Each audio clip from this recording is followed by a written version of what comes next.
What up, cappers, gamblers, punters, hustlers, low baggers? Happy Sunday, December 20th to all of you. Thank you for watching us here on odds.com. Giant Sunday ahead of us. Games ready to pop off in an hour and 58 minutes.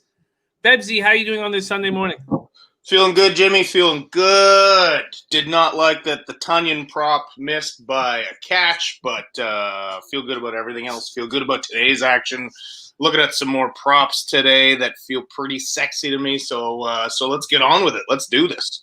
Let's get on with it. Shout out to everybody joining us. Also, Froggy in the house. Tori Coker ready to get to work. David Sharp, Turnsy in the house.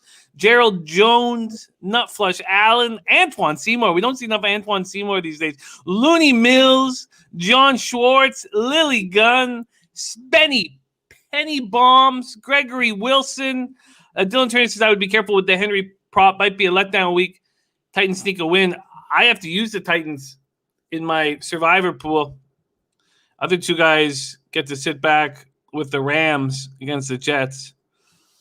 But I understand, and the prop is at 116.5, and that's just too high for me. Generally, there's Beach Boss. Man, have we missed him? Alani Mills in the joint. Razor Sharp Picks joining us.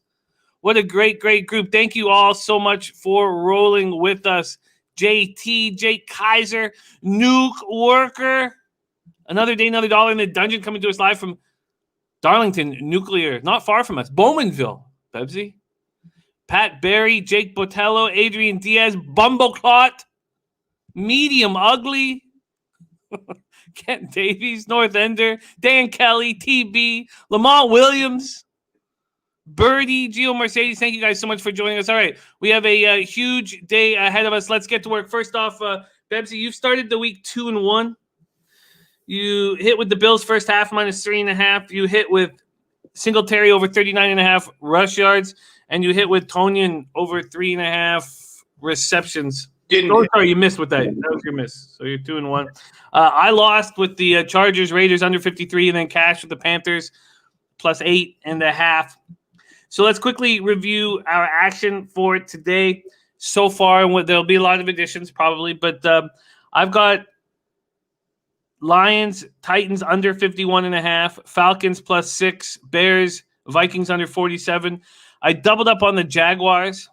Their possible Pro Bowl kicker is sick. Didn't travel with the team. They don't have a backup punter. Their punter, I should say. Their punter's been very good this year. I'm very uncomfortable with this spot. I hate the fact that one of the only things they were doing well was winning some field position spots.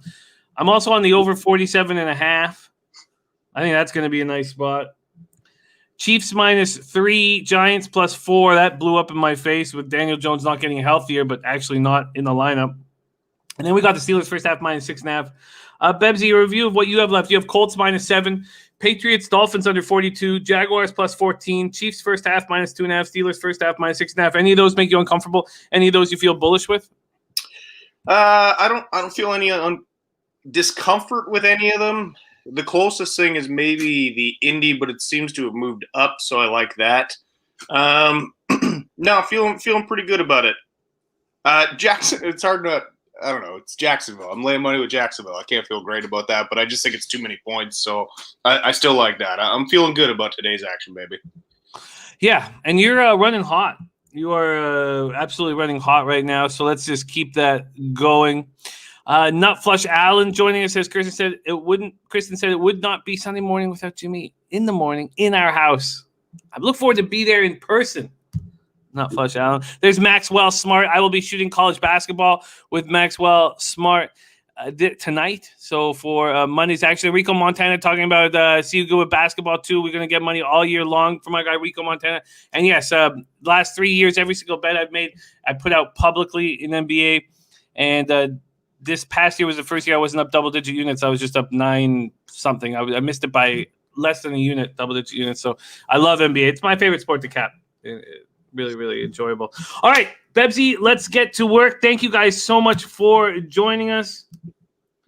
And Bebsy, we each had a tough November, and you've been very hot in December. You're now sitting 72-56, hitting at 56.3%, plus 7.80 units, ROI plus 609%. That's beautiful. Average line minus 114 because we use the licensed books, and we've been using Bet365 for our props, and they almost all come out at minus 120, which makes your average line high. All right, we got Dutch Boy Fresh ready to go. And speaking of NBA cappers, Dutch Boy Fresh, spectacular NBA capper, rolling with us in the chat. Can't wait to work with him this year. Nathaniel Montoya, TJ Parks. Let's get to work. We start, and we're just going to be going down the rotation orders here, so very, very easy to follow. We start with 341, 342. Houston, Texans, Indianapolis, Colts. This total opened up at 52.5, went down to 51.5. Colts opened up at minus 6.5. Bebsy got it at minus 7. They're now at minus 7.5. There's even an 8 on the board. Texans 4-9, 2-5 on the road. Colts 9-4, 4-2 at home. Lucas Oil Stadium, Indianapolis, Indiana. I like this move that you're on, and you got minus 7 at minus 110 at circa. I should have jumped on it, and I didn't. And the issue again is what we all have to deal with as cappers and try to figure out is the biases that we have. And I just had the recency bias of the last 2 times these teams met. Now, that was in Houston, and Deshaun Watson was on the 2-yard line, down 6, and fumbled the ball with a minute left. And that was just stuck in my head. Bad snap. Don't put that on Deshaun. That was a bad snap.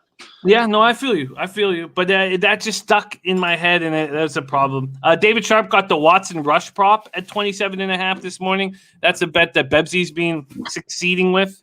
Yeah, it was 23.5 yesterday, and I was going to jump on it and didn't, and I'm probably still going to.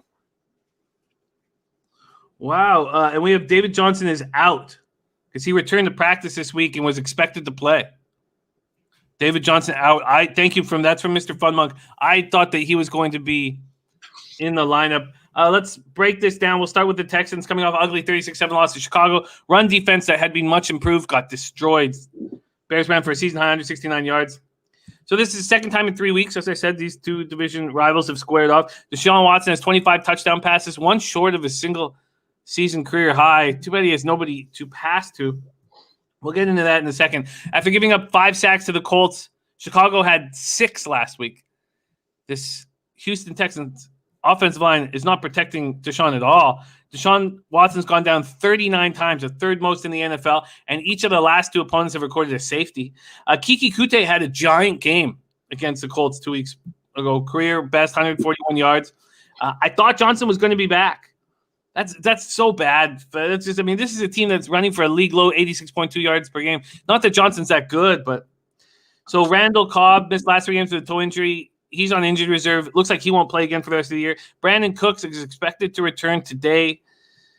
So thank God, because Chad Hansen's been leading this receiving core with 7 catches for 56 yards last game. Cornerbacks John Reed and Phillip Gaines. Running backs Duke Johnson and CJ Prosise.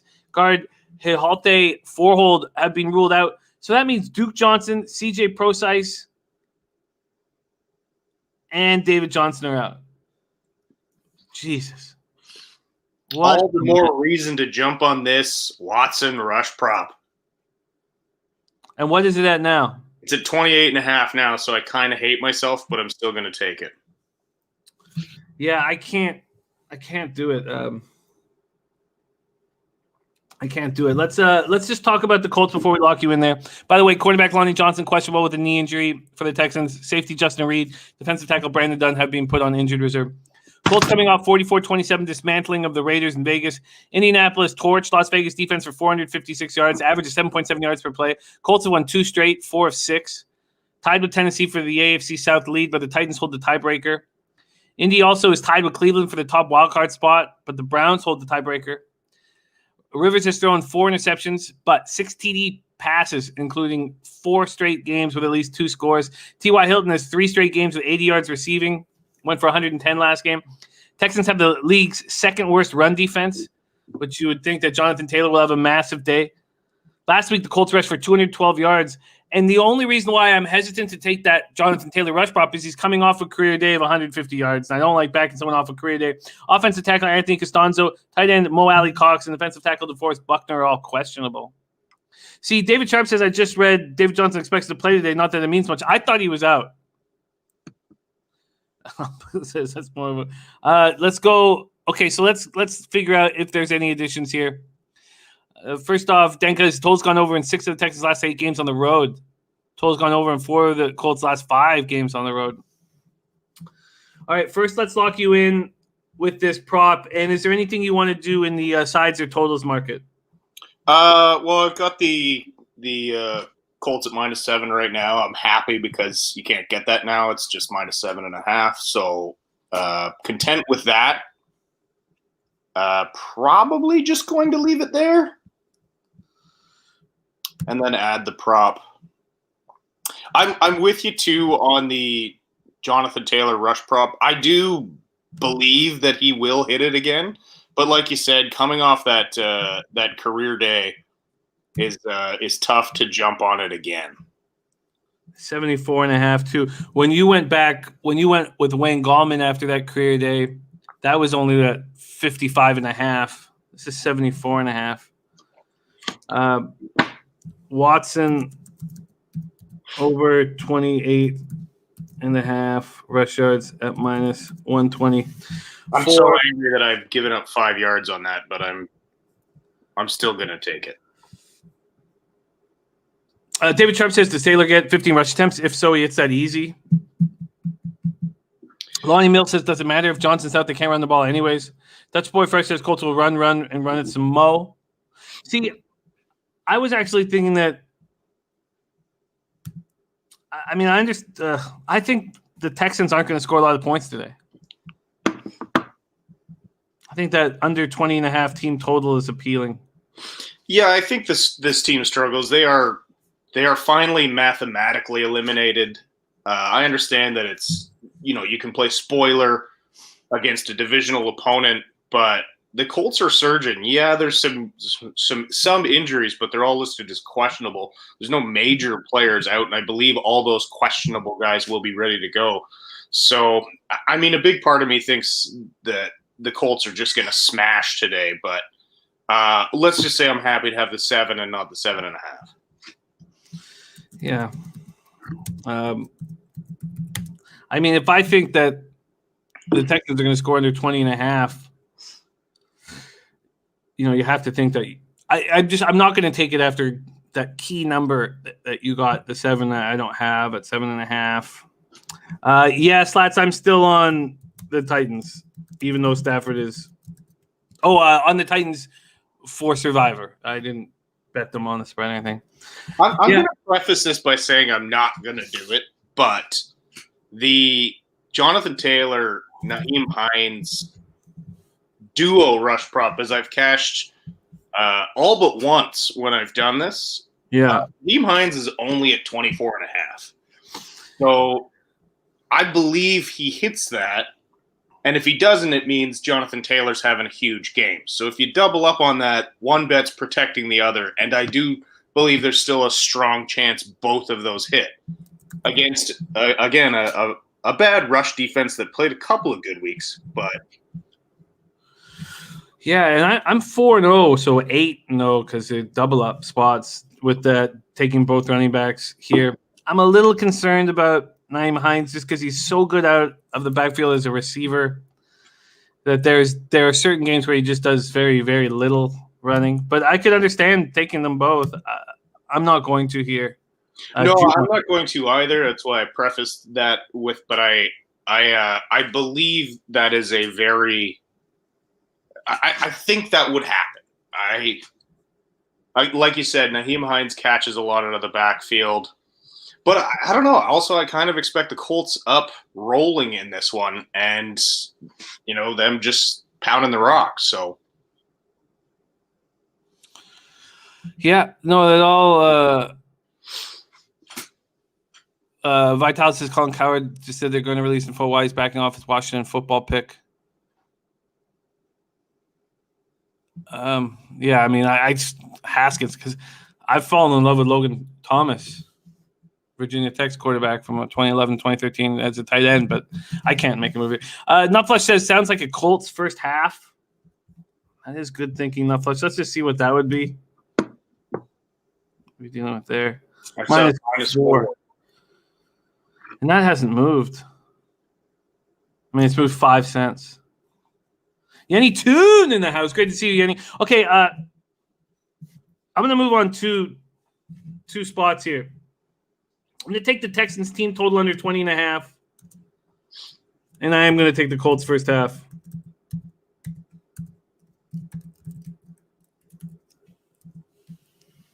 Bebsy's already on the Colts, and he's added the Deshaun Watson over 28.5. Stu Boo, great to see you. Okay, we move on from that, and we take Lions. Titans is the next on the docket. And this was a plan of attack that didn't include Stafford, included Chase Daniels. I took the under 51.5. It's now all the way up to 54 at some books because Stafford's in. It got up to 11-point underdogs, went down to 9. It's now at 9.5. There's even 10.5s on the board. Birdie liking that Texas team total under. Yeah, I think it's a nice spot. Very upset here. A couple spots on this card got away from me with quarterback changes, and this is one of them. Jake Kaiser says, I'm on the Lions with Stafford playing. He's a tough kid. All right. Nissan Stadium, Nashville, Tennessee. Lions 5-8, 4-3 on the road. Titans 9-4, 4-3 at home. 48 Fahrenheit, cloudy, 5 miles per hour. Lions coming off 31-24 loss at home to Green Bay. Lions have lost 5 straight to the Titans. Detroit 1-1 with interim coach Darrell Bevel. Stafford unable to finish last game because of a rib injury. No broken ribs or cracked ribs, but rib cartilage is the issue. He's questionable all week, but he's playing. Kenny Golladay hasn't played since November 1st, ruled out.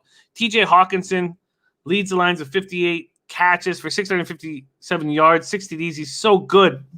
This is a big issue for the Lions, is that their center, Frank Ragnow, has a throat injury. He won't play in Week 15.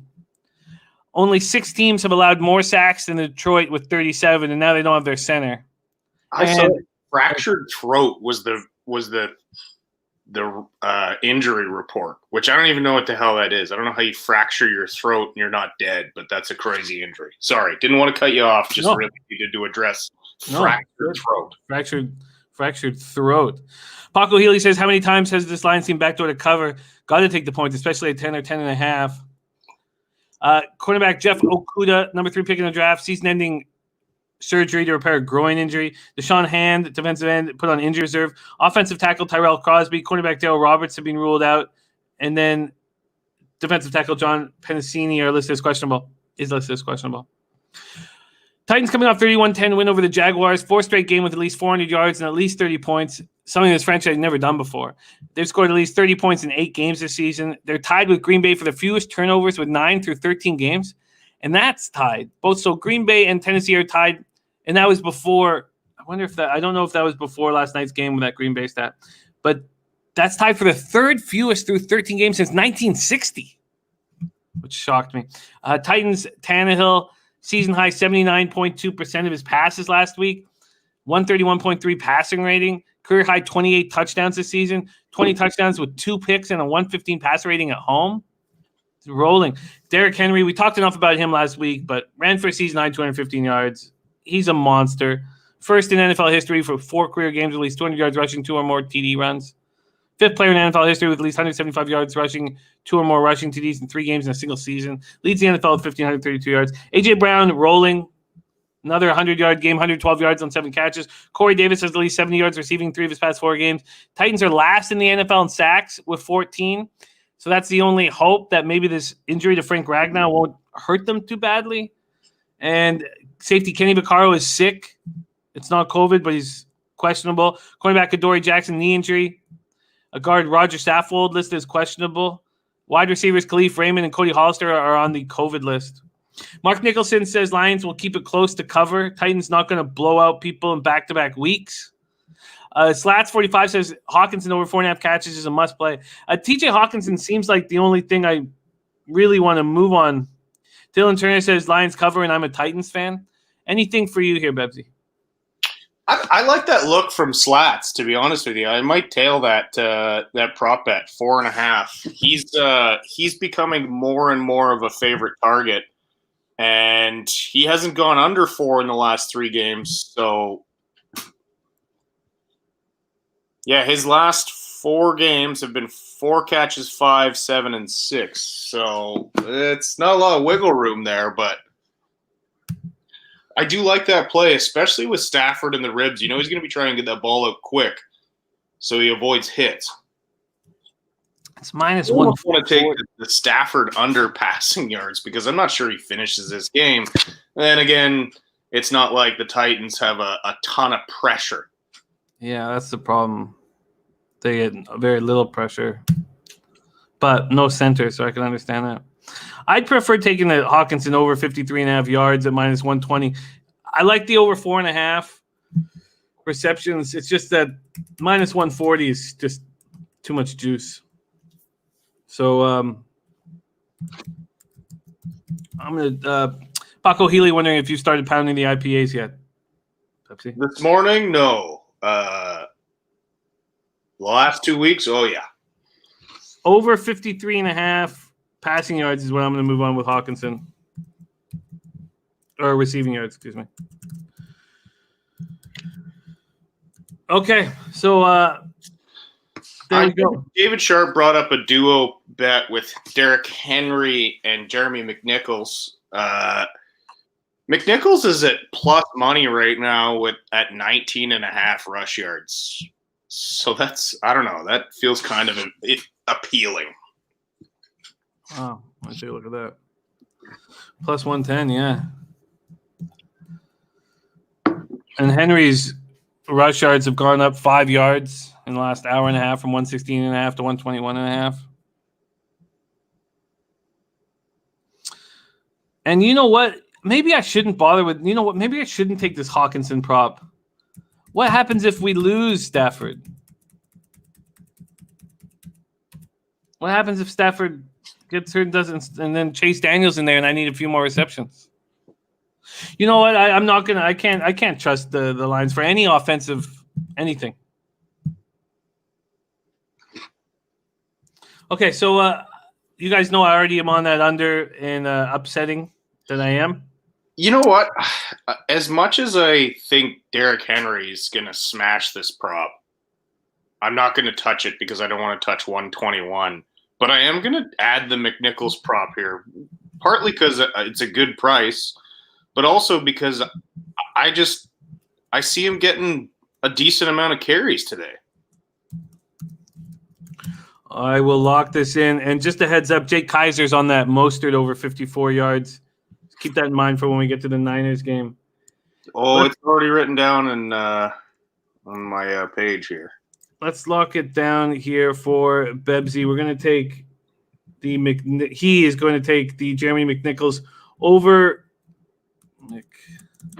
McNichols over 19.5 rush yards at plus 110. All right. No action for me. Dylan Turner says they won't play Henry heavy carries today versus the Lions. McNichols will get touches. Brady says if the Titans team is going to have to at some point protect Henry from all those carries, they have to get him ready for the playoffs. Can't run 30 times a game and sustain his good health. Good luck, Bebsy. All right, Bebsy's on McNichols over 19.5 rush yards. All right, we move on. We move on to Buccaneers, Falcons. Buccaneers, Falcons. I'm still getting flashbacks of yesterday's college football. What a wild day. I ended up 8-7. So it's pretty much just a break-even day. I'm still just getting flashbacks. Also, dealing with some insomnia this week. So all I can see is football. All I can think about is football. So let's get paid with this football. Buccaneers, Falcons. Buccaneers, this is wild. Buccaneers open up at minus 1.5. Now they're minus 6.5. It's crazy. So now that was just offshore craziness. the leading indicator books offshore opened the Bucks at -4. So let's not get too caught up in this 1.5. In fact, let me move this over. Oh, shit. So I don't. Okay. I'll do this another time. Okay. Otto on the over says, I watch too many capping shows. I wish you would communicate with each other and space these out. Okay. I don't know what the fuck that means. Buccaneers, Falcons. Buccaneers 8-5, 4-2 on the road. Falcons 4-9, 2-5 at home. Mercedes-Benz Stadium, Atlanta, Georgia. Buccaneers currently hold the NFC's number 6 playoff spot after last week's 26-14 win over Minnesota. Brady 6-0 against the Falcons. Tampa linebackers Shaquille Barrett and Jason Pierre-Paul are rolling. They've combined for 5 sacks over their last 2 games, 45.5 since the start of 2019. That's only behind TJ Watt and Bud Dupree, who are a half sack ahead of them. Ronald Jones was placed on the reserve COVID list. We weren't sure if he was going to play because he had surgery on his broken pinky, but now he's on the COVID list, so we don't need to worry. Offensive tackle Donovan Smith is also on the COVID list, but this Bucs team is a healthy group. Matt Ryan threw a season-high 3 interceptions last week, 2017 loss at the Chargers. Ryan has thrown 8 interceptions in his last 6 games after giving up only 3 in the first 7 of the year. They couldn't move the ball on the ground. As a team, they rushed for 70 yards on 20 carries. Ito Smith, 11 rushes for 42 yards. Todd Gurley, another bad game. 6 rushes for 19 yards. Julio Jones, lingering hamstring injury, will keep him from playing, which means that Ridley is going to be the main target, and which made me come close to backing a Russell Gage prop. Let's go over those 2 props in a second here. But Ridley, 6th game with at least 100 yards this season, tied for the NFL lead. Third-year player, career best totals of 67 catches, 1,029 yards. Falcons ruled out safety Ricardo Allen, concussion, cornerback Darquez Dennard, quad injury, defensive tackle Marlon Davidson, knee injury, guard James Carpenter, groin, and offensive tackle Caleb McGarry are questionable. Bebsy, Buccaneers, Falcons. I did think about holding off because I thought I could get better than 6, and now I could get a 6.5. But I have the Falcons +6. Bled says Buccaneers are nothing. What do you think about this spot? I don't know. With that much movement on the line, it feels like you've lost all value in the Bucs. I mean, I understand why you would still want to take them, but I don't know. For me, I have trouble backing the Bucs this year as they've been very erratic. I'd feel pretty good if I got them at 1.5, seeing how much movement there was on this line. But for me, there's just no play especially with that kind of line movement. And I don't have any faith in Atlanta either. I mean, we've had many discussions about how difficult they are to bet on. Kudos to you if you got in early and you got that Bucks at the opening line, but yeah, I don't know. David Sharp says, I'm a degenerate, so I took Fournette over 44.5. Atlanta can't stop the run. Yeah, Fournette sucks, but they need to run. I don't hate that look, if I'm being honest. I mean, with Ronald Jones out. Yeah, I get it. And Russell Gage's prop is just a little too high for me at 54.5. Hoping to get something in the 40s. You know what I want to take? I want to take the Tom Brady under 41.5 pass attempts. That's interesting. Under 41.5 pass attempts. So you think they'll be going to Fournette often? Yeah, I think they run this ball. Brady under 41.5 pass attempts. -120 for Bebsy. Interesting look. You are locked in, sir. You are locked in. One time in our chats, loving the Fournette play. Not applicable. Says over game for sure. I'm not very comfortable with this total. It opened up at 51. It's down to 49.5 for 49. Do you agree with the market movement to the under? Yeah, I do. Again, kind of backs my under pass attempts thing. I see this as a bit of a ground attack game. Wow, Leonard Welch is saying Fournette is out. I didn't have that. I mean, they would pull that prop. I don't even have him as questionable. Leonard, are you sure you're not thinking about Ronald Jones? I'm not gonna. If someone in the chat could double check this, because I have it as good to go. All right, so that is the Falcons Buccaneers spot. Next up for us, we're going to talk about these New England Patriots. Move over here. These New England Patriots. And Bebsy, you moved on the under 42, and that is now 41.5 or 41. So you beat that market move. It opened up at 44. I'm going to move this.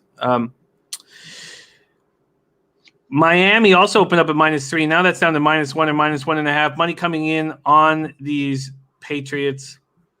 Let's break down why that is. Patriots 6-7, 2-5 on the road. Dolphins 8-5, 4-3 at home. Hard Rock Stadium, Miami Gardens, Florida. 78 Fahrenheit, partly cloudy, 10 miles per hour. Patriots on extra rest and preparation after that 24-3 loss last Thursday at the Rams. Cam Newton was 9 of 16 for 119 yards and a pick. Stidham replaced him in the fourth. Since throwing for 365 yards against Houston on November 22nd, Newton's passed for a total of 172 in the last 3 games combined. Cam will be starting again this week. Patriots were 0 for 4 in the red zone Thursday. Through 13 games, New England's ranked 27th in the NFL in the red zone, scoring a touchdown on 52% of their opportunities. And then it's Gunnar Olszewski. God, he's good. He leads the NFL with a 20.6 yard punt return average. Only 7 players have had a return average of at least 20 yards in a single season in NFL history. And if he continues that pace, it'll be the highest return average in team history. This is a banged-up squad. We already had Spenny Pennybombs in our chat tell us that James White is good to go. We know that Sony Michel is good to go. White had a foot injury, so he was questionable. Dante Moncrief and Damian Harris. Dante Moncrief, the wide receiver's out. Damian Harris, ankle injury, out. Julian Edelman, injured reserve. We thought it was possible that he could get activated for this game. He has not been activated. J.J. Taylor, running back, questionable with a quad injury. Nick Folk, a place kicker, questionable with a back injury. They put Carl Davis, their defensive tackle, on injured reserve. He's been in concussion protocol. They have a ton of guys listed as questionable as well with no updates. Matthew Slater, wide receiver. Justin Herron, offensive tackle. Lawrence Guy, defensive end. J.C. Jackson, cornerback. Guard Shaq Mason. Cornerback Jonathan Jones. Defensive tackles Brian Cowart and Adam Butler. Do we know what's happening with Matt Gesicki? Yes. Yes. Well, we're not certain, but we think he's going to play. Everything from that Friday practice indicated he was catching passes. We think he is going to play. It's a shoulder injury. So, and this is a tough spot for Miami because they have Devontae Parker hamstring and Jakeem Grant hamstring. Both practiced on a limited basis, but we're not sure if they were going to play. Lynn Bowden led the receivers last game, 7 catches for 82 yards. And Dutch Boy Fresh says he's playing. But Ron Burgundy saying Gesicki out. MHP saying inactive. Okay. So we have him as inactive. Okay, wow. So Gesicki. So I wonder what's going on with Devontae Parker and Jakeem Grant. And it was just tweeted out. Okay, thank you guys. Dennis Garcia on the Patriots in the under. Here, let's talk about Miami quickly. Coming off 33-27 loss at home to the Chiefs. Tua 28-48, 316 yards, 2 touchdowns, 1 interception. Their Dolphins have injuries all over their key offensive positions. So the receivers, tight ends hurt. Their running game is a big problem. Myles Gaskin's still out with COVID, so he hasn't come back. Salvon Ahmed questionable. So DeAndre Washington led the running backs last week, and he was terrible. 13 carries for 35 yards. It's their defense that's been so good. Xavier Howard, 9 picks. Unbelievable. Dolphins ranked second in NFL in points allowed, tied for league lead with 25 takeaways. But they have a ton of hurt players. Linebacker Kyle Van Noy, hip injury. Jerome Baker, knee injury. Landon Roberts, chest injury. Those are 3 linebackers. Now, they're all questionable. Safety Bobby McCain also questionable. David Sharp says Tua doesn't throw to Parker. Shaheem Hollins, tight end for Tua. Wow, this is the Dolphins seem very beat up. The Patriots are in a nice spot and very vulnerable. I mean, I think that Matt Gesicki injury is huge because he's really started to bloom in the last few weeks. I mean, this whole year he's been looking pretty good, and then just as of late, he's really kind of become Tua's guy. And this that injury, I think, hurts more than the others.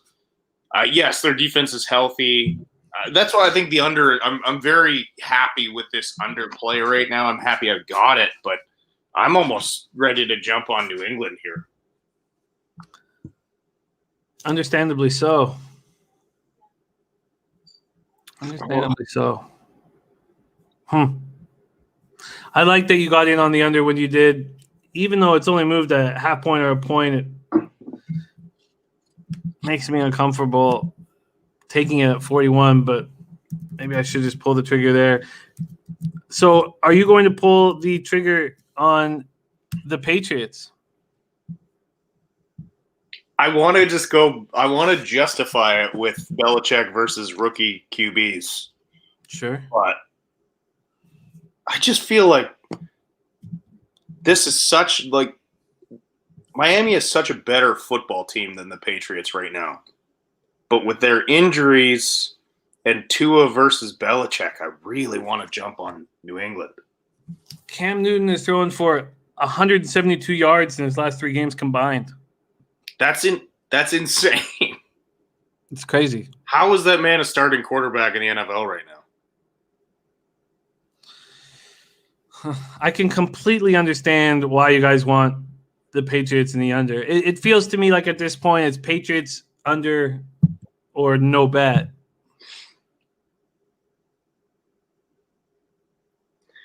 Wait a second.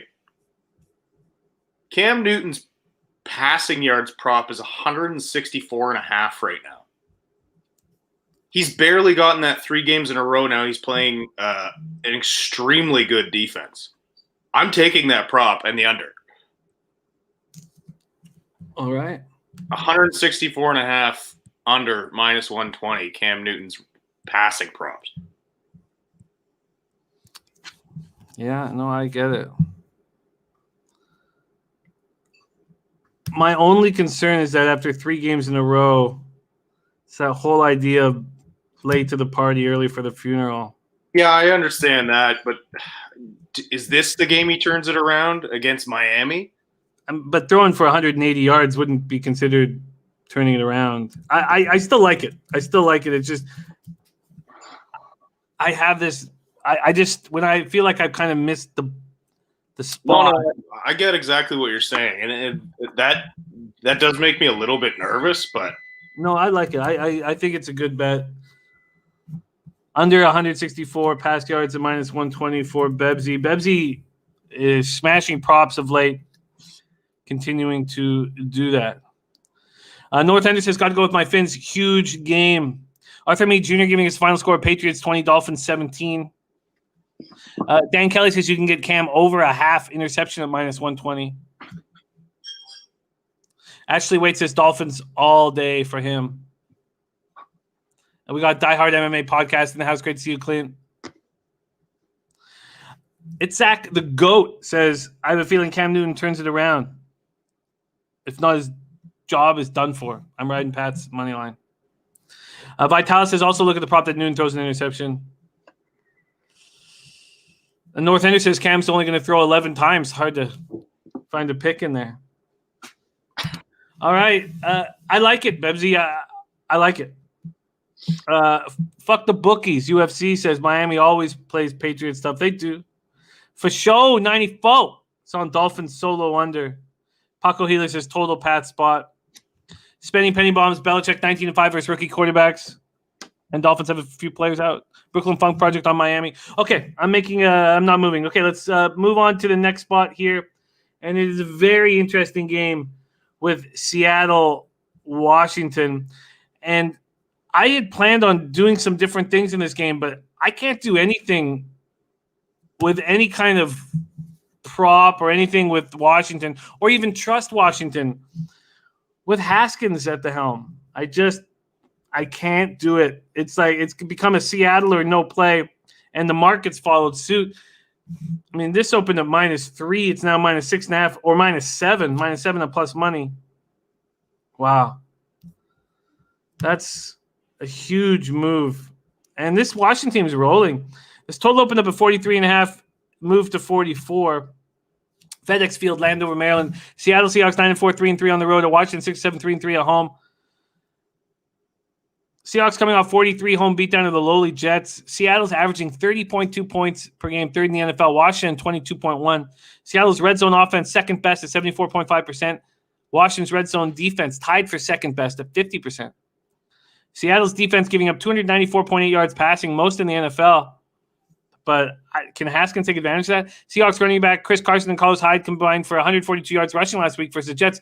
Neither has run for more than 80 in a game this season. I was surprised by that. DJ Metcalf, second in the league in yards receiving with 1,180, trailing only Travis Kelce. Lockett needs 114 yards receiving to join Metcalf with more than 1,000. Only once in franchise history did Seattle have a pair of receivers that many yards in the same season. Joey Galloway and Brian Blades in 95. And I was like, Jesus, is that really 15 years ago? Or 25 years ago? Sorry. Is that really 25 years ago? It's crazy that's 25 years ago that Joey Galloway, it just feels like yesterday. Seahawks 27 sacks in the last 7 games, lead the league in that stretch. New Orleans second with 22. They're way ahead. Quentin Dunbar expected to return from a knee injury. Jamal Adams, 8.5 sacks. We know what's been going on there. But they're hurting. They have Jamarco Jones, offensive tackle, on injured reserve. They thought that Greg Olsen might come back for this game. He's still on injured reserve at this point. Travis Homer on injured reserve. Phil Haynes, their guard, ruled out. They have cornerback Jason Stanley with a shoulder injury, questionable. Demarius Randall, safety, with a foot injury, questionable. Brandon Shell, offensive tackle, ankle injury, questionable. Carlos Dunlap, foot injury, questionable. They put Trey Flowers on injured reserve. Their cornerback, defensive tackle Brian Moen, he is off the reserve COVID list, but he's still on injured reserve. And we'll see if Quentin Dunbar comes back. But they are dealing with some injuries. What do you think about Seattle here, Bebsy? I mean, with Haskins in, it feels like Seattle or no play. It's no play for me just because I don't have a ton of faith in Seattle covering.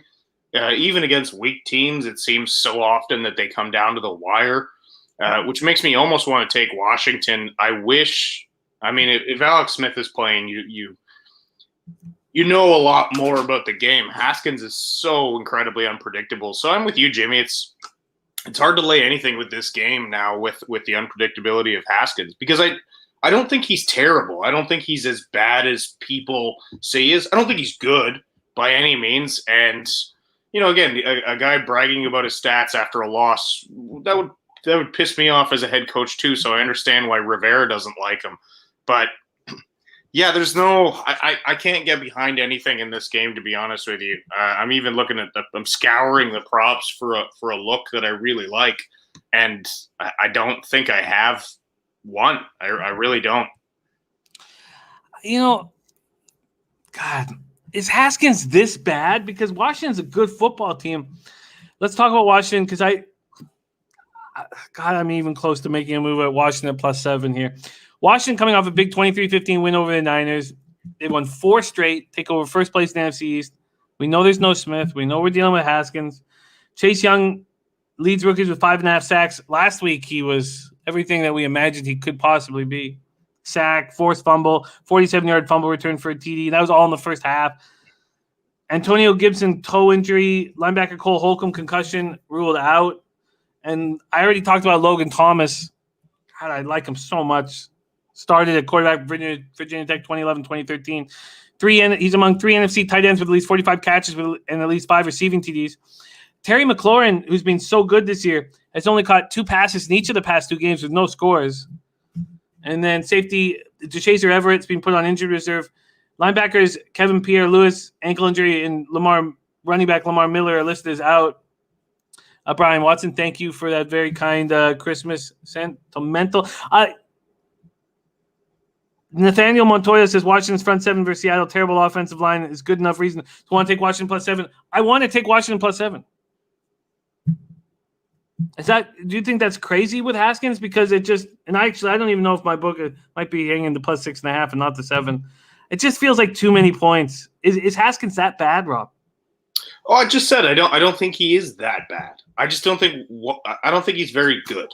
But I don't think he's bad. Like, you've seen when Haskins has come into games that he's just, the offense shuts down. I believe this team was rallying behind Alex Smith. I think they were playing inspired with Alex Smith, and I don't see that same inspiration with Haskins. Although I like some of the things the kid does.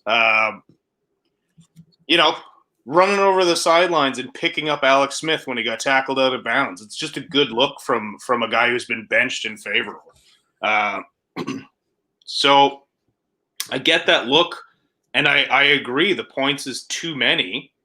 And so if you force me to make a pick, I would take Washington, just because a lot of that has to do with how bad Seattle is at beating spreads. So yeah, I mean, I don't think that looks crazy at all.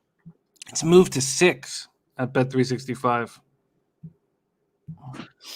And David Sharp mentioned that McLaurin pass yards or receiving yards prop is money. Like you said, he hasn't done anything in the last couple games. Now, I understand that these two guys played together at Ohio State. There's maybe a better connection there. And a lot of the times when you have a backup quarterback come in, they zero in on your top target. It's just that there's a comfort thing right there. You're throwing at the best guy in the field. I understand that if you're not a field general that can really spread the ball around. So I like the look, not enough to tail it. But again, it's not like Scary Terry's had a good past couple of games, which could mean he's very well due. Huh. And what do you think of this total? This was initially a look that I wanted under the 44 with Alex Smith, and the reason why I'm hesitant is just to pick 6s from Haskins. Yeah, I don't know. There's a lot of uncertainty for me in this game. I'm staying off it. Understand why you would take Washington. Don't know. I don't know. Seattle still has a bad defense, and they've got some injuries now to some players that were making that defense presentable. What do you think about Haskins over 7.5 rush yards? That's a pretty good look.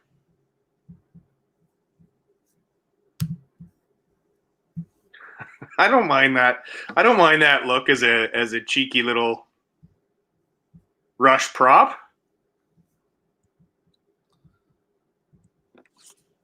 I'd like to see what he's done in the games he started this year. Let me just see if I can. Dan Kelly says, "Don't do it. He's going to get sacked a few times." Let's see if I can just pull this up very quickly. Here we go. Give me some stats, Dwayne Haskins Jr. Okay, here we go. It's just 7.5. Yeah, he's in his last game against San Francisco. Oh, that was because of the kneeling at the end of the game minus. But 3 yards against Baltimore, 2 at Cleveland, 8 at Arizona, 17 at Philly in that first game of the year. I think this is too many points. Man, Bear Pig says Washington is priced as an underdog for a reason. Okay, I'm not going to sit here and hum and haw. I'm just going to think about Washington at +6 at this point. Let's move on here. We are 8 minutes till 12 p.m. Eastern, so we're an hour 8 minutes before action. Bears Vikings is next up. I got on the under 47. The leading indicator books are telling you it's going to go down to 46.5. But it was at 46.5 for a while. And it was even at 46 3 days ago. It's been bouncing back and forth from 47 to 46. I got the under 47.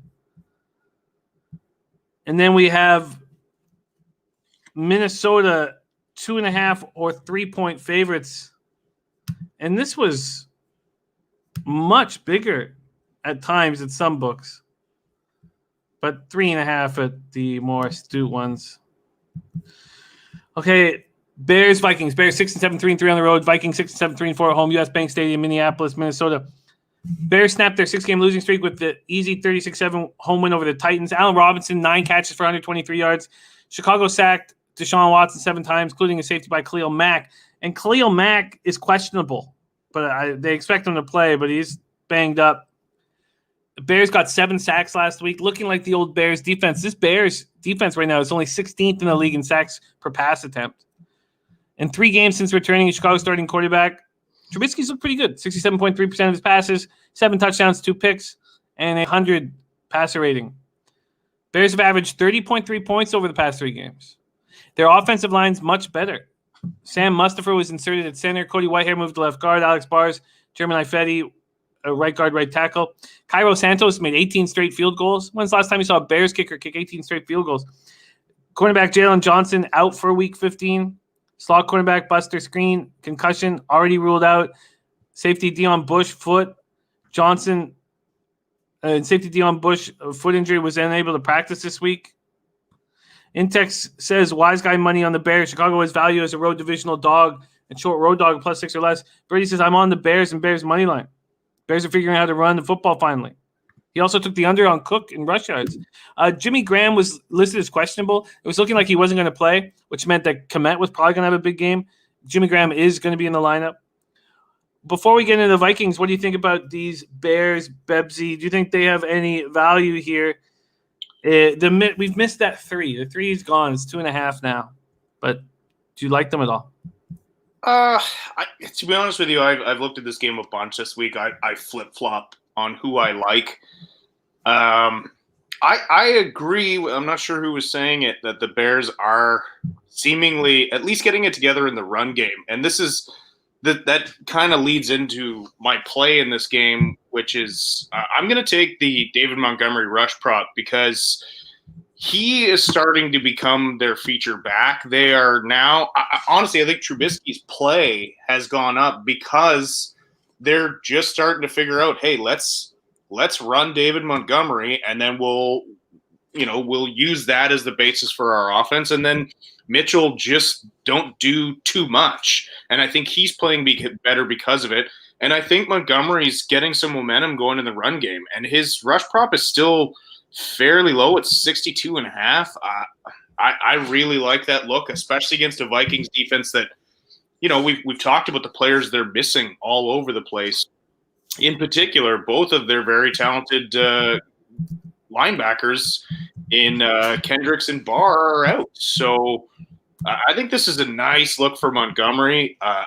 Again, it would be a coin flip for me picking teams here. I understand why people lean the Bears in this one. Again, much better defense than the Vikings. So if you put a gun to my head, I'd probably pick the Bears, but the Montgomery look is where I want to play here. Well, I've locked you in at 61.5. Oh, beauty. 61.5. Let's talk about the Vikings briefly here. Coming off disappointing 26-14 loss at Tampa, I was on them. Dan Bailey missed 3 of 4 extra points. He's missed 3 of 4 extra points and 4 of 6 field goals over the past 2 games. Fucking bomb, man. 10 points he cost us. And that's why I had the over 2. Adam Thielen and Justin Jefferson were held in check, each gaining 39 yards receiving. Interesting to see them both held like that. Cousins was sacked 6 times. Irv Smith Jr. matched season high last week with 4 catches for 63 yards. But linebacker Eric Kendricks, calf injury ruled out. Tight end Kyle Rudolph, foot injury ruled out. Alexander Madison, their backup running back, questionable. Cornerback Chris Boyd put on injured reserve. Turnsy, I'm using the Titans for the survivor pool. Brian Watson is on the over. All right. And I'm on this under 47, so going straight up with going heads up with Brian Watson. I don't like that. Gerald Jones says Kendrick out from Minnie's defense is key. Jesus Ortiz asking what's the lock for today. We'll look and see what our best bets are here shortly. Rodney Hawkins has a parlays popped up into the chat. If you guys could let him know if you guys support Rodney Hawkins parlay or not. And we're going to move on, Bebsy. So Montgomery over 61.5 rush yards. And I've yet to make any additions. Viper liking the under. Good. I like hearing that. And Slat's talking about Zeke. A lot of guys in chat talking about Zeke being out, and Slat's talking about Pollard worth a look. How many days in a row have we cashed? How many games in a row have we cashed on that Pollard prop? Yeah, see, I mean, we'll talk about that when we get to the Niners game, but sure. All right, let's get to a spot that I'm extremely uncomfortable with now, and I was like legitimately bullish a few days ago. You take out a key part, your punter, and God, it just really made me nervous. Sorry, let me just move my notes over here. Jaguars, Ravens. This total opened up 46. It's now 48.5. I got it at 47.5, so it's not like I beat it by that much. I also was very interested in the Jacksonville Jaguars team total, but that was at 16.5 at minus 138. I was like, I don't want to. I'd rather take it at 17.5 at minus 110. Let's see what it is right now. Team props. It's at 17.5 at plus 100. See, that's more appealing to me. Maybe I move on that. I was waiting for it to move. And interestingly enough, the Jags are taking money. They've moved to 12.5 at a bunch of these books. I've got them first half too at plus 7.5. Okay, let's talk about it. M&T Bank Stadium, Baltimore, Maryland, 41 Fahrenheit, mostly cloudy, 5 miles per hour. Jags have lost 12 straight, 0-6 on the road. Baltimore Ravens, 8-5, 3-3 at home. Jaguars coming off their 12th straight loss, 31-10 setback at home to the Titans. Glennon opened the game. It was absolutely terrible. 4th turnover in 6 quarters, plus a safety, pulled for Gardner Minshew. The fact that Minshew's in is one of the main reasons why I'm backing the Jags. They play for him. He's excited to be out there. He's got a lot to prove. But what scared the shit out of me is they're without their punter, Logan Cook, who's been so good. He's second in the AFC with 43.4 yard net average, and he's ruled out. They don't have a backup punter on the roster or the practice squad. So Aldrich Rosas, their place kicker, is going to have to start punting. And who knows how that's going to – James Robinson's been great all year. Quarterback Sidney Jones, Achilles, out. So they're already without quarterback Trey Herndon due to COVID. DJ Henderson and CJ Henderson. DJ Hayden and CJ Henderson. And even Chris Claybrooks could be out against Baltimore. You don't like a spot. You're nervous about a bet when the kicker is announced out and you panic. What do you think about my Jaguars spot here, Bebsy? Well, I mean, we're both on the Jags here. Oh, so. Yeah, you got them at plus 14. Yeah. Yeah. So I've got to like it at this point, unless I'm betting the other side. But no, I do like it. I like the Jags' ability to cover, especially with Minshew in. I believe this team buys into Minshew. And look, Robinson's been playing great. I mean, heck of an undrafted free agent. I read yesterday, I forget what site I read it on, that the only other team that contacted James Robinson was the San Francisco 49ers. So I'm a little bummed about that news because, man, he'd look nice in red and gold. But look, the Ravens have not been impressive stopping the run lately, even with Calais Campbell back. So I really like I really like the spot. I think 14 is just too many points for a Ravens team that's been up and down. I do appreciate that they are, now right in the thick of things for the playoffs. I think they are playing better. It feels like, who is Lamar Jackson gonna rally behind after the dump game? Like, I Again, though, coming off that emotional, crazy victory in Cleveland, I expect a slow start from them too. So all the more reason to like this Jags play. Again, 14 points is so much. I understand it's the Jags. I understand they're terrible, but they are still a professional football team. And they're playing hard enough. They're playing ball. Like, again, I said this on Tuesday. Players don't tank. Some guys, you see quarterbacks, especially vet quarterbacks, you can kind of see them check out. But players, especially players like this Jags team, it's a very young football team. These guys are playing for their NFL careers. They're not tanking. They're not sitting there being like, oh, we want Justin Fields or Trevor Lawrence. They are sitting there being like, if I don't play my ass off, I might not have a job next year. So you can talk about tanks all you want, but young football players do not tank. They are playing as hard as they can. And I believe this Jags team will come out and play hard. Yeah, I agree. I agree.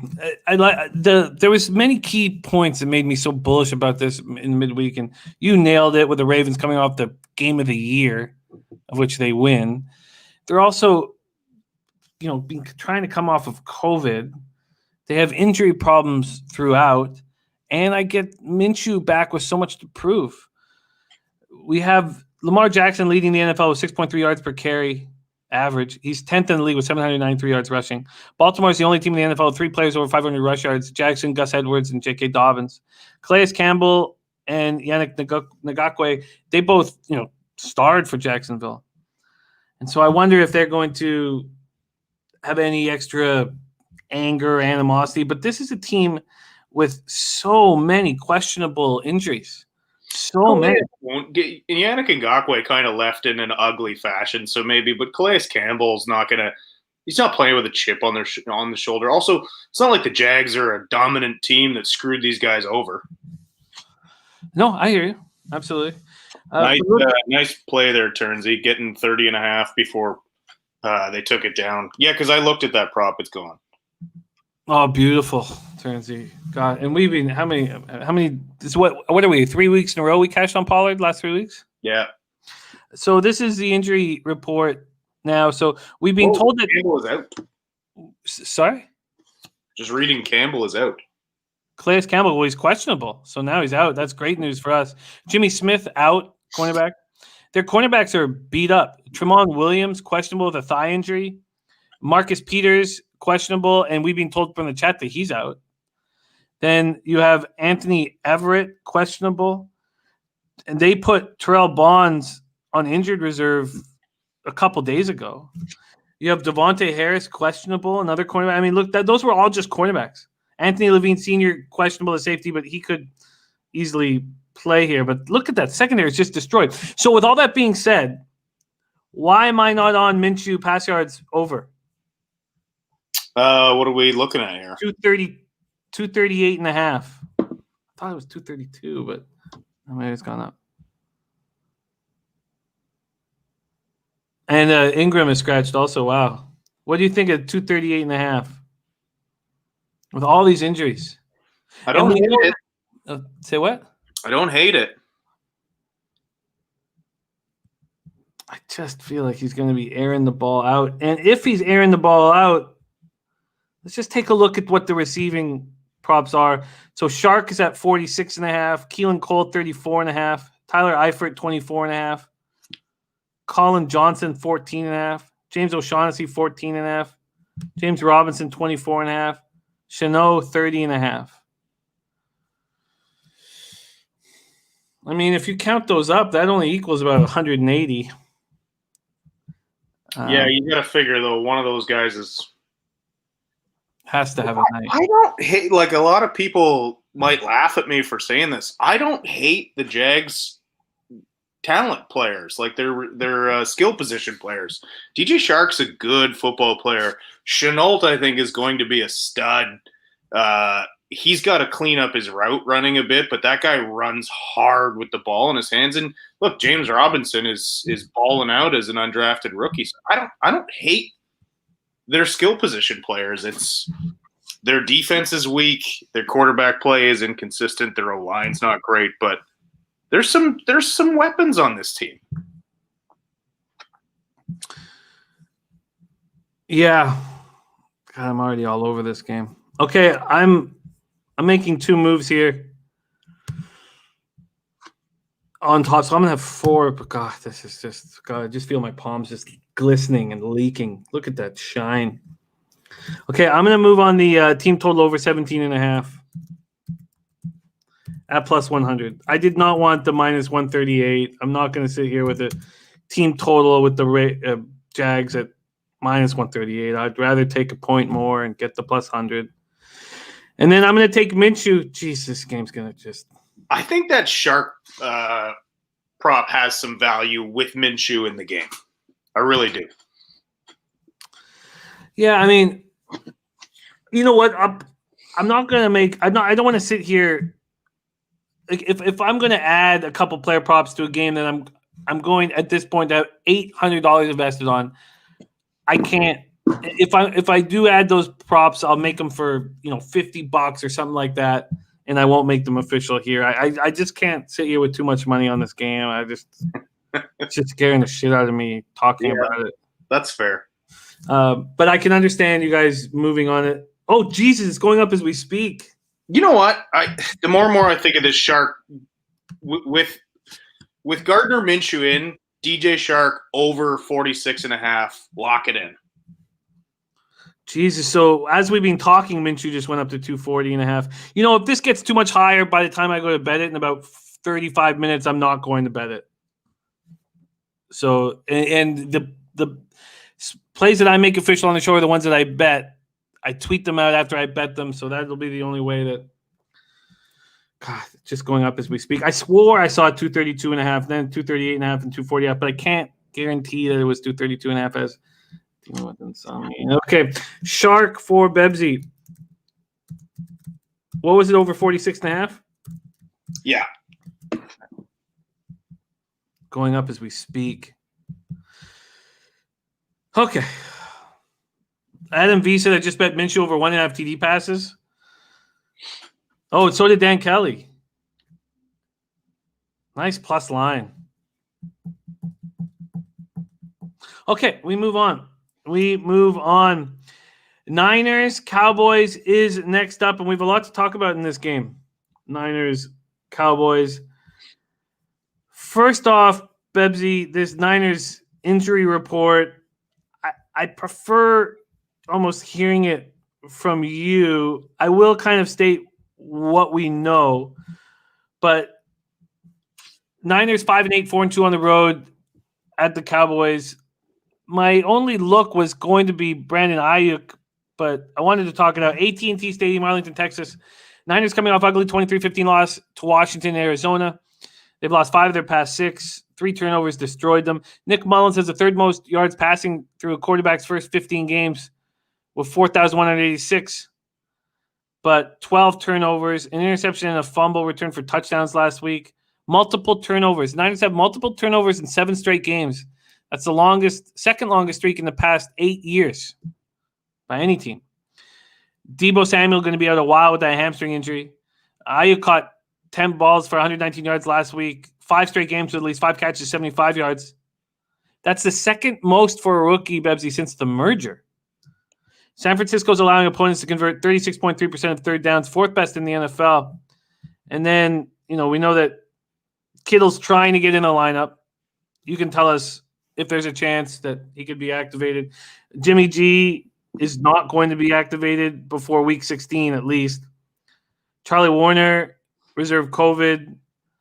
Hronis Grasu ruled out, their center or a center. Fred Warner, questionable. Quan Williams, questionable.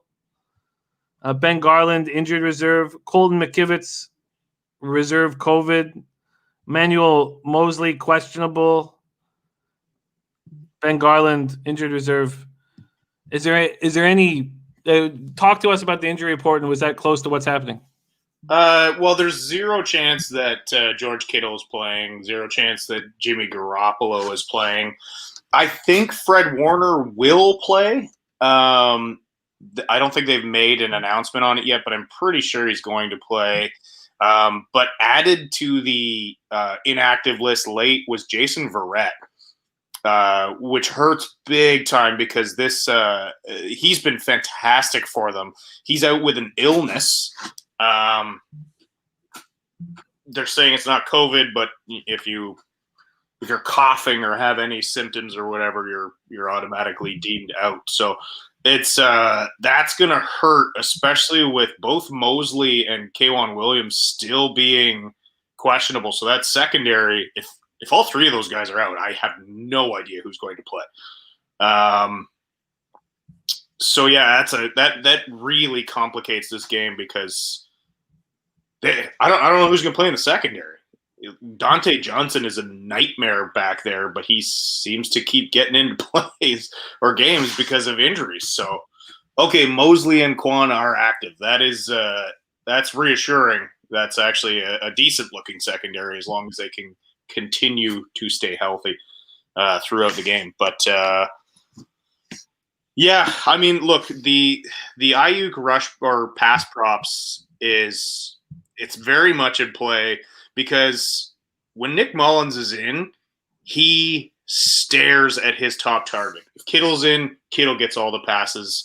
If Debo's in, he's getting all the passes. But Brandon Ayuk will be getting all of the passes today. That's just what Nick Mullins does. He eyeballs his number one target and he force feeds him the ball. It's not a good thing, but yeah, I'm going to be on that Brandon Ayuk prop. I might even add the Ross Dwelley prop because Ross Dwelley is Kittle's backup. He plays more in the blocking role, but every so often they get him into the passing game, and they should more because he's actually pretty good and he usually catches anything near him. But that prop's only at 12.5 yards, which I think is, I don't know, maybe I'm getting silly with it, but yeah, other than that, I don't think there's any glaring actives or inactives. The Verrett one does hurt a lot, though. Thankfully, Mosley and K1 are both playing. I'm starting to think that 4 is too many points. You kept me off betting it at 3, and I'm happy you did. But I didn't think this is too many points. Now, knowing that Mosley and K1 are in gives me hesitation. Let's talk about the Cowboys briefly and then decide what's up. Ayuk is at over 76.5 receiving yards. I'm moving on it. Bebsy, you want to make that official too? Yeah, I'm going to throw that in. Z and me. Okay. Let's talk about this Cowboys play. Andy Dalton coming off season high, 122.6 passer rating, 37 win at Bengals. Savion Smith and Rashard Robinson were late season adds to the rotation in their cornerback rotation. They both left the Cincy game with injuries. They came back. They returned, but they're banged up. Trayvon Diggs, broken foot, and Anthony Brown, rib injuries are expected to come back as well. Their secondary has been a mess all year. Cowboys have allowed a league high 400 points, 30.8 a game, 36 shy of the franchise record from 10 years ago.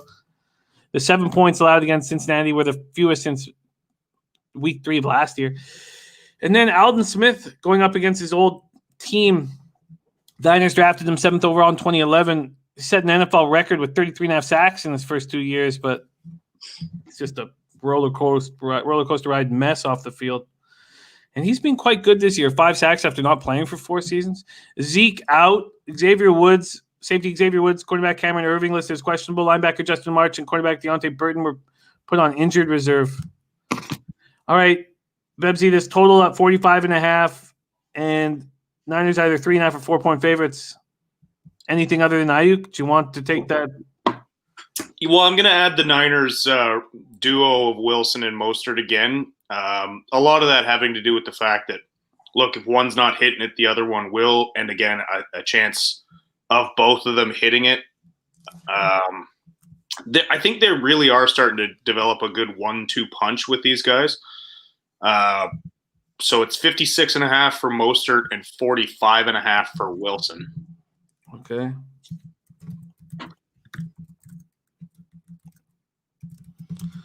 And Wilson over 46.5. No, 45.5 for Wilson and 56.5 Okay. for Mostert. Both at minus 120. All right, they're both locked in for you. And did you want? And you have Ayuk too. Ayuk too. Okay. And Still not seeing a Pollard. Oh, they just added Pollard at 60.5. it just moved up to 64.5. I'm also not going to take it just because. Look, this Niners run D, especially if Warner is playing, they can lock guys down. Nutflash Allen says, do you see the 49ers being able to put up 24 points? That's the problem is this offense can put up points in bunches or they can get shut down.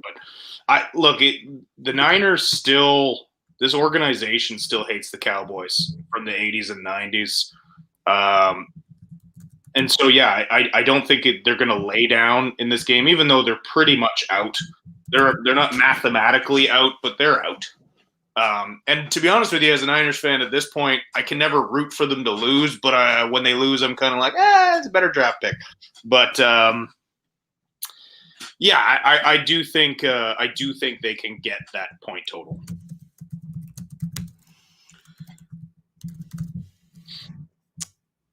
Well, no move on side or total for you, Bebsy.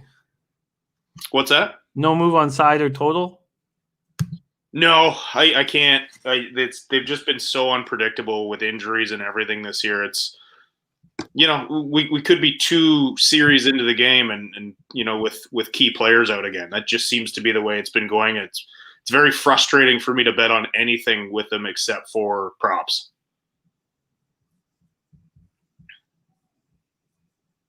Cowboys at +4?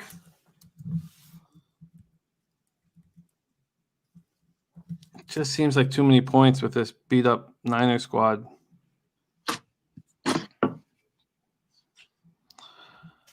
Without Zeke.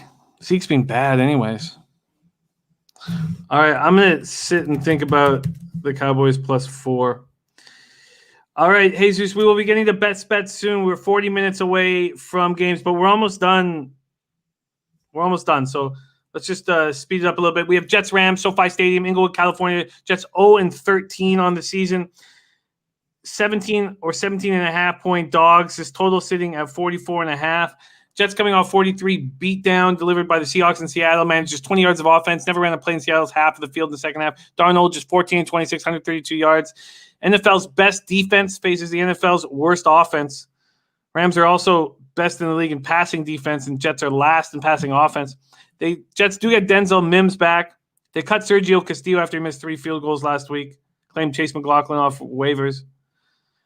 Jets are averaging an NFL low 14.1 points per game. They fired Greg Williams, but things did not look good for Frank Bush, interim defensive coordinator, against Seattle, man. Running back LaMichael P. Ryan, linebacker Jordan Jenkins, safety Saquon Hampton were all put on injured reserve this week. Wide receiver Jameis Crowder, Cavs, is questionable. And defensive tackle Forlorunzo Fatukasi is listed as out. Rams are on extra rest in preparation after their 24-3 home victory over the Patriots on Thursday night. They've won 4 or 5 out of their bye week. They've held 7 of their 13 opponents under 20 points. Jared Goff, 11 turnovers last 6 games, 7 interceptions, 4 fumbles. Cam Akers had a career high 194 yards. Last week, 171 yards. Oh, sorry. Had a career high from scrimmage, 194. 171 yards rushing were the most by a Rams rookie since Jerome Bettis in 1993. In saying that, we've already heard McVay insisting that he's going to distribute the carries through his 3 running backs. Those of you thinking about adding props there. The Jets have 2 receivers closing in on 1,000 yards, Cooper Kupp and Robert Woods. Also, Josh Reynolds, 515. Inside linebacker Troy Reader's 32 tackles in 3 games and taking over from Micah Kaiser. They lose Micah Kaiser and they don't skip a beat. Very impressive. Linebackers Justin Hollins, Ogbonia, Oronquo, and center Brian Allen are all listed as questionable. Anything for you here, Bebsy, Jets, Rams? I don't know. It's hard for me to have a ton of interest in this game.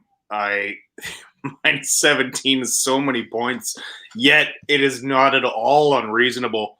My worry about that is the Rams taking their foot off the gas because I believe, like you said, number one defense, worst offense. I can really see them just pounding them and then being like, okay, this game is over. So I understand rush prop looks, but also one thing McVay does that I've noticed is when they are playing a bad defense, which the Jets obviously are, is he gives Goff a lot more throws, and I don't know if that's a confidence builder plan for him, because you see Goff light up bad defenses, and then you see him, shrivel into nothing against good defenses. So I looked at his props; it's a little bit high for me. So there's just a lot of uncertainty for me. Even the first half, I was thinking about taking the Rams because I could see them jumping out to a great start. But at 10.5 or 10s, there's no real value there for me either. So this is an off game for me, even with the props. A lot of people are going to want to jump on that Akers rush prop. But again, coming off a monster day, Jimmy and I have talked about this quite a bit. It's just not something you want to back. Agreed. I want nothing to do with this game. Nothing to do. Let's move on to Eagles-Cardinals. Eagles-Cardinals here. Thought about some Hopkins props on our Tuesday show. I didn't pull the trigger on anything. Eagles 4-8-1, 1-5 on the road. Cardinals 7-6, 3-3 at home. State Farm Stadium, Glendale, Arizona. Eagles coming off 24-21 surprise win over the Saints. Snapped a 4-game losing streak. Stayed within reach of Washington. They ran for a season high 246 yards. Jalen Hurts was 17-30, 167 yards, one touchdown. Ran 18 yards for 106 yards. They play safety Rodney McLeod on injured reserve. They're going to start their 12th different offensive line combination in 13 games because Jake Driscoll, their right tackle, suffered a knee injury against the Saints. Matt Pryor will take his spot. With all the movement that they've had, Lane Johnson, season-ending injury after 7 games. Brandon Brooks and Andre Dillard have missed the entire season. Isaac Sumalo missed 7 games. Jason Peters out for the season. They allowed 53 sacks in the first 12 games. They didn't give up any against the Saints. It was strange. Cornerback Braylon Arnold, cornerback Darius Slay, running back Jason Huntley, all this is out. And I talked about Rodney McLeod, Jack Driscoll, Avonte Maddox on injured reserve. Malik Jackson, their defensive back, also listed as questionable. Then Cardinals coming off 26-7 win at New York. Hassan Reddick had that 5 sacks against the Giants, 10 sacks this season. It's huge with Chandler Jones out. But they're beat up.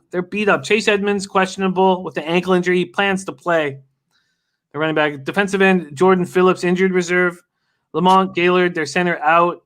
Zane Gonzalez, their place kicker, injured reserve. Kylie Fitz, their linebacker, hamstring, out. Safety Jalen Thompson, out. Drake Kirkpatrick, cornerback, questionable, the hamstring injury. Defensive end Josh Morrow, injured reserve. Bebsy, anything interest you here in this spot? I don't know. I really wanted that Hopkins prop to be a little bit lower.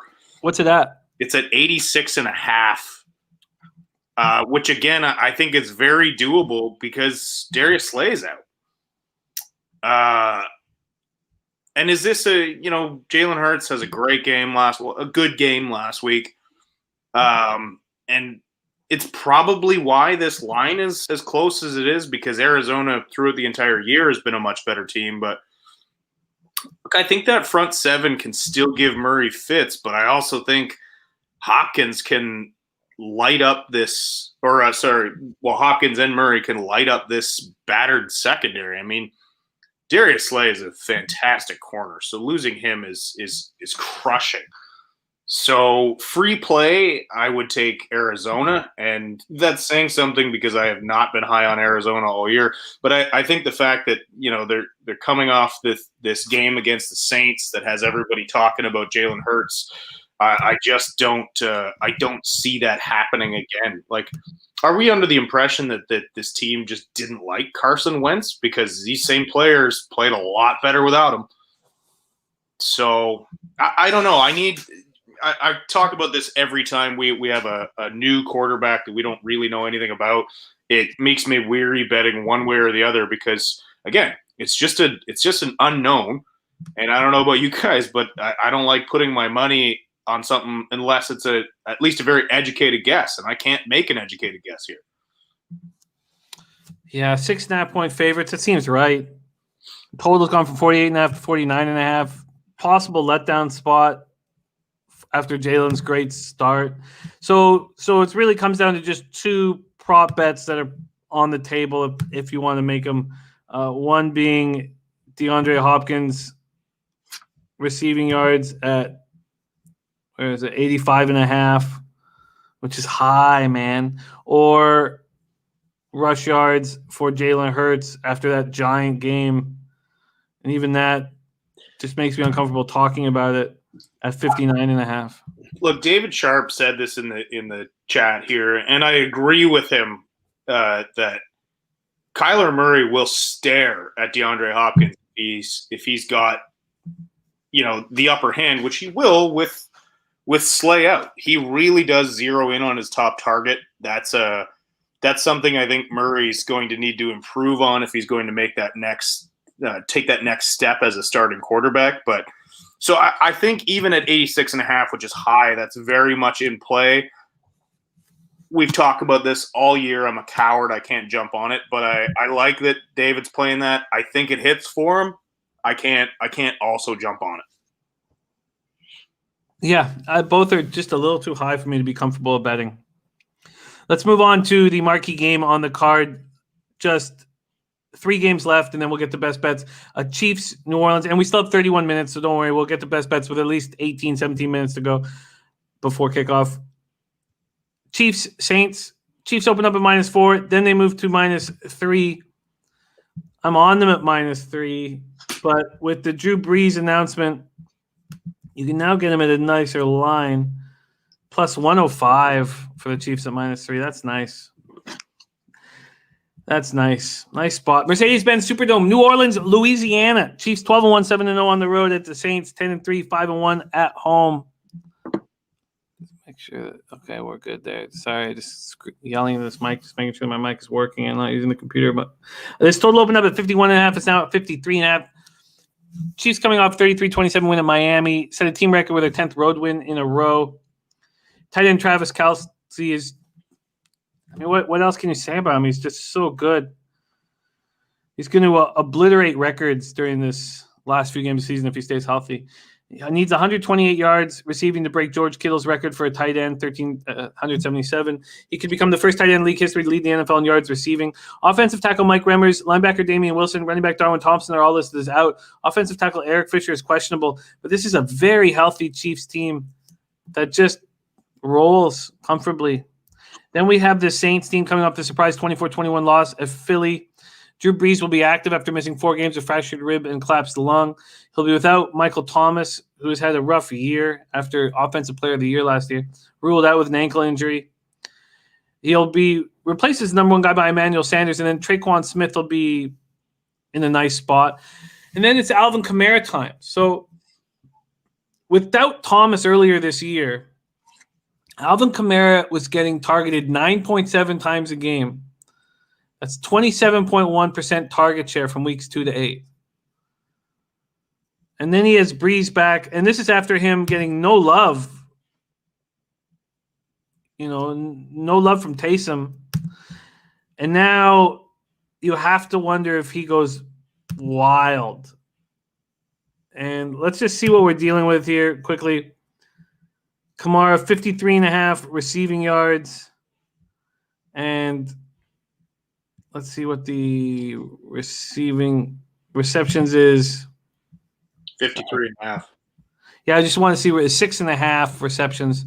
The problem with that receptions prop is it's juiced to -150. They know it's going to hit. Jesus Ortiz says Brees won't play that much. It's a trick. What do you think of this? And Chase says I wouldn't be surprised if he's out by the third quarter. Wow. Okay, Bebsy, 3-point favorites, the Chiefs, and the total of 53.5. Take it away. I agree with Jesus Ortiz here. I think I don't know if it's a trick per se, but I see him. There's 2 starting quarterbacks for this game. And I'm angry now because I was looking at the Taysom Hill rush prop yesterday. It was at 20.5. I was going to jump on it. It was at 23.5 before the show, and now it's off. Now it's just been taken down, I guess, after this Drew Brees announcement. But look, it feels like Peyton is throwing a lot of uncertainty at this game, being like, oh, Breeze is back in, who's going to play?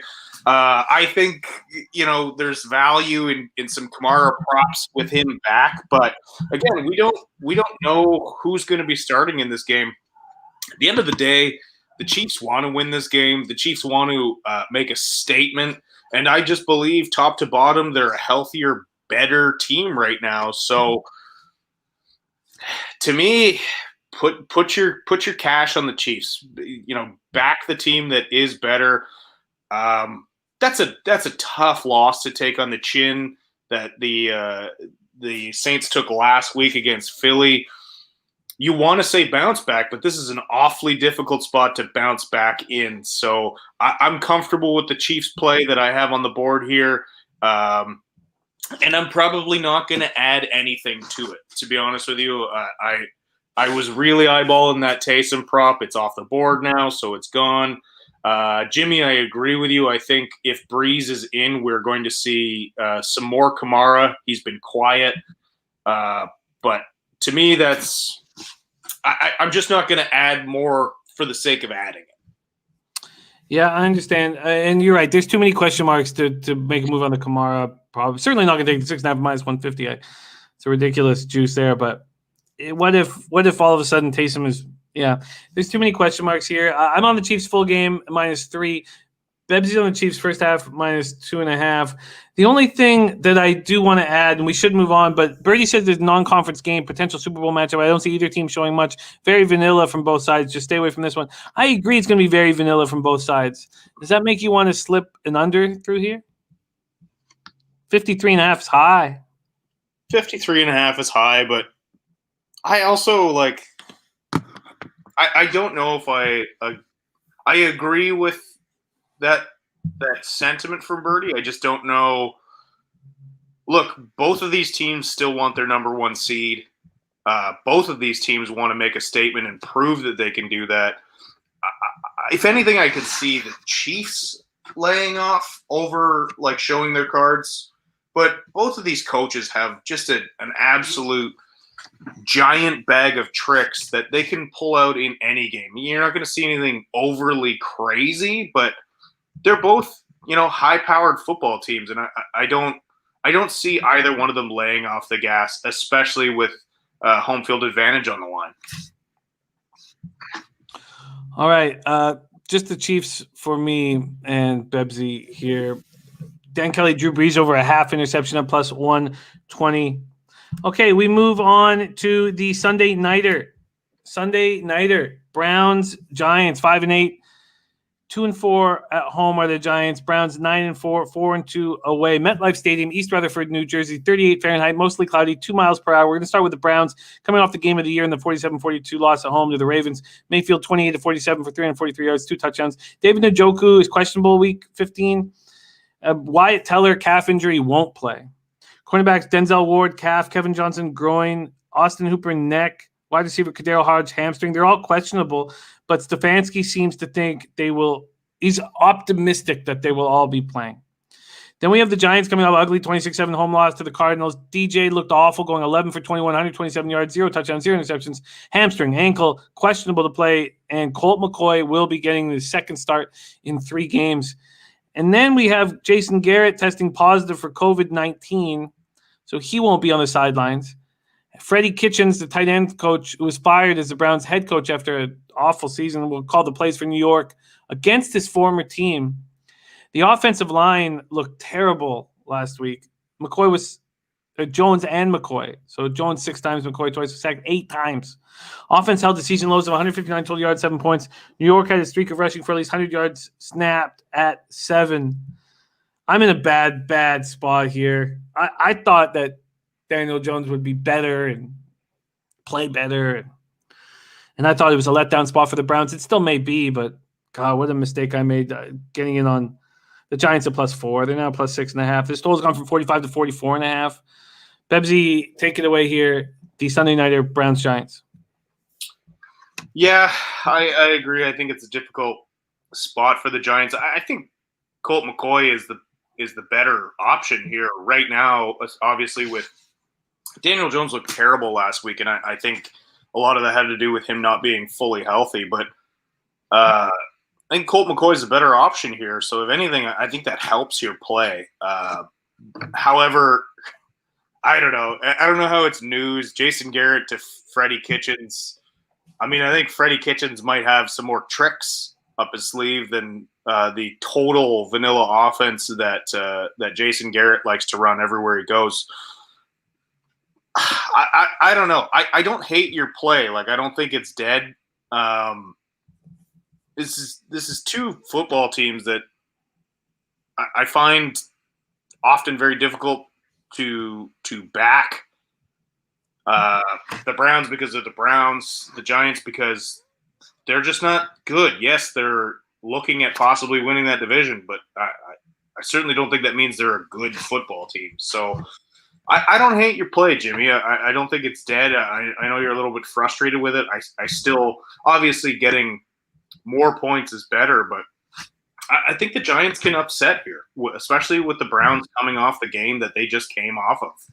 And the fact that they're going to try and run the ball against this Giants team. And hey, the Giants defense has been decent for most of this year. So it's no play for me, but man, I don't hate your look here. Well, yeah, I mean, it's just the frustration of being able to get 2.5 points better. The decision on the move was predicated on an improved performance by Daniel Jones, not a sideline performance by Daniel Jones.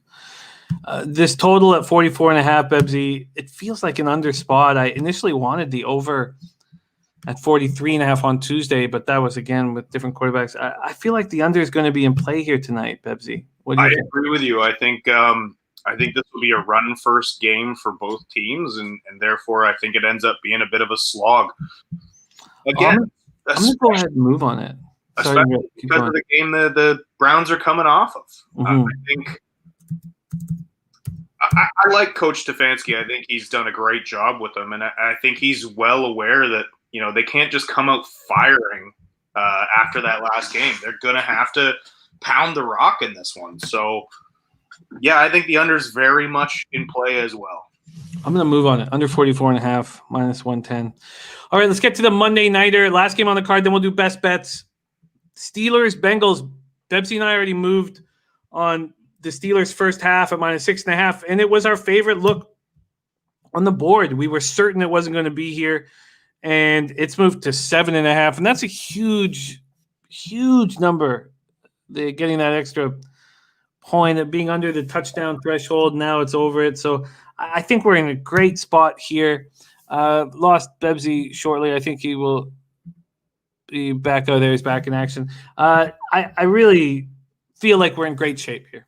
It's the easiest spot. Now we won't give it out as the best bet at 7.5, certainly, but we knew it was our best bet on Tuesday at 6.5. Paul Brown Stadium, Cincinnati, Ohio. Steelers 11-2, 5-1 on the road, 2-game losing streak. Bengals 2-10-1, 2-4 at home. 42 Fahrenheit, cloudy, 12 miles per hour. Steelers come in off back-to-back losses. Their most recent setback, 26-15 loss at Buffalo on Sunday night.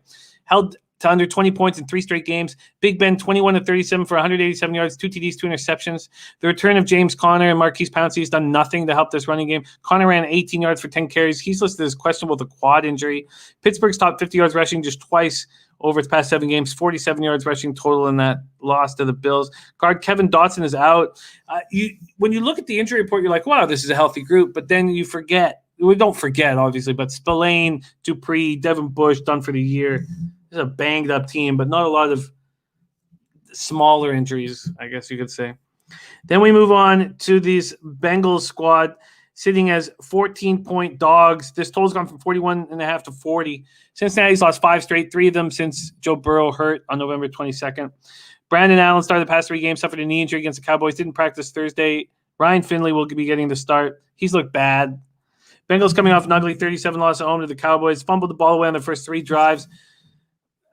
This is just such a – and I've been cashing on these Bengals team props, and it's just going to be so low here. Let's just see what they're hanging very quickly. 12.5.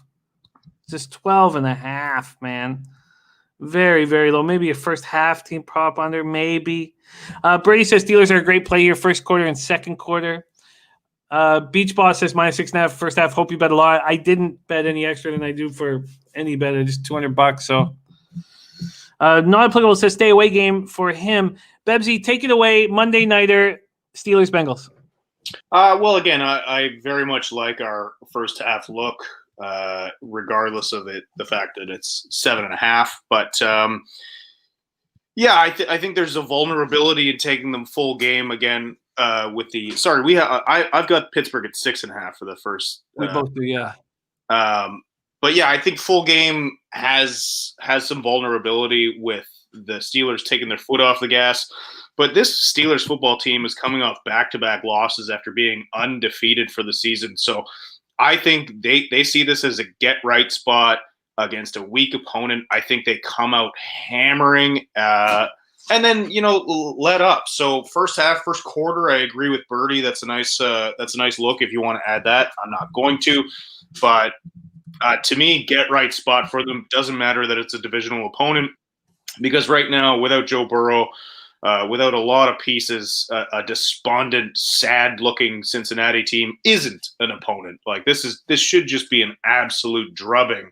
But again, the vulnerability of this total or this spread for the full game is it's not enough for me to want to jump on them. I do believe they can still cover because who's getting points for Cincy in the full game? That's the only reason why I would say if you want to, double or triple up on this game, go ahead. But it really should be a get-right spot for the Steelers, and just sit on that and enjoy some cake. Is this team total in play at 12.5?